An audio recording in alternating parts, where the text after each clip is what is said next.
રાતનું અંધારું હતું અને ચાંદો આસમાનમાં ચમકી રહ્યો હતો.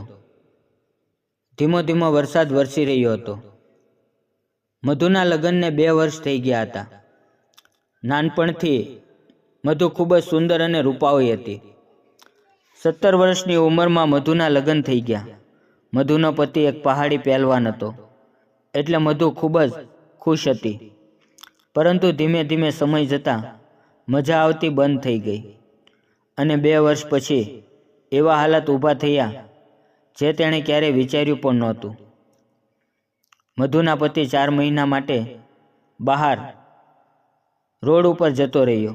પછી મધુના દિયરે ભાભીની મજબૂરી જાણી લીધી અને મધુ પણ ખુશ થઈ ગઈ. એક દિવસ ગામડેથી ફોન આવ્યો કે તેના સાસુની તબિયત ખૂબ ખરાબ થઈ ગઈ છે. મધુના સસરા મોટા જમીનદાર હતા. પતિ બહાર વિદેશમાં ગયો હતો અને દિયરને કોલેજની એક્ઝામ ચાલુ હતી, એટલે મધુને એકલા ગામડે જવું પડ્યું. કારણ કે ગામડે જઈને તેને સાસુ સસરાની સેવા કરવાની હતી. મધુ પોતાના સસરાની લાજ કાઢતી હતી. ત્યાં પહોંચ્યા પછી તેણે ઘૂંઘટ તાણ્યો અને પોતાની સાસુના પગે પડીને આશીર્વાદ લીધા. તેના સાસુની તબિયત ખરાબ હતી, એટલે ઘરનું બધું કામ સંભાળી લીધું અને તે સાસુ અને સસરાની સેવા કરવા લાગી. મધુની સુંદરતા જોઈને તેના સસરાની ઈચ્છા 7મા આસમાને પહોંચી ગઈ. તેને તેની જવાનીની યાદો પાછી તાજી થવા લાગી. સસરાની રાતની નીંદર ઉડી ગઈ. એક દિવસ મધુએ કપડાં ધોઈને છત ઉપર સૂકવેલા હતા. અચાનક વરસાદ શરૂ થઈ ગયો.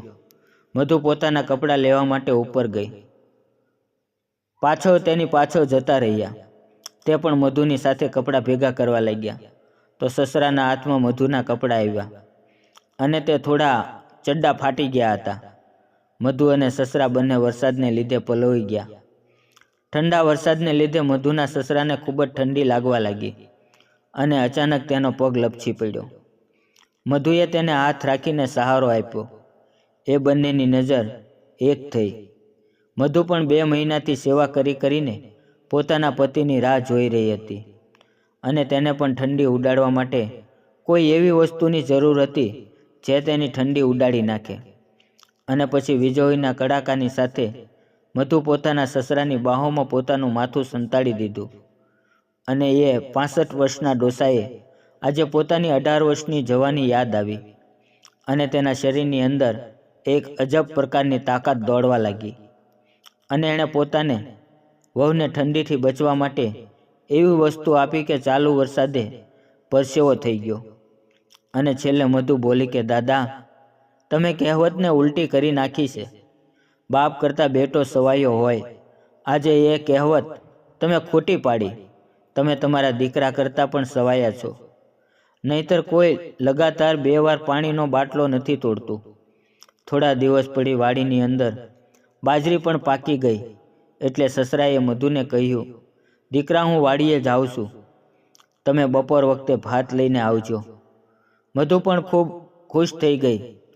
તેણે પોતાના સસરા માટે ઘી, ગોળ અને બાજરીનો મોટો રોટલો બનાવ્યો અને માથે માખણનો લોંદો મૂકીને તે ખેતર તરફ નીકળી ગઈ. ખેતરે પહોંચ્યા પછી જ્યારે મધુ બાજરીના ડુંડા જોયા તો તે એક અલગ દુનિયાની અંદર અને અલગ વિચારમાં જ ખોવાઈ ગઈ. અને પછી જે થયું તે વાત સાંભળવા માટે વિડીયોને લાઈક અને ચેનલને સબસ્ક્રાઈબ જરૂર કરજો. ફરી મળીશું એક નવા વિડીયોમાં. ત્યાં સુધી આવજો. વિડીયો પૂરો જોવા બદલ આપ સૌ મિત્રોનો ખૂબ ખૂબ ધન્યવાદ.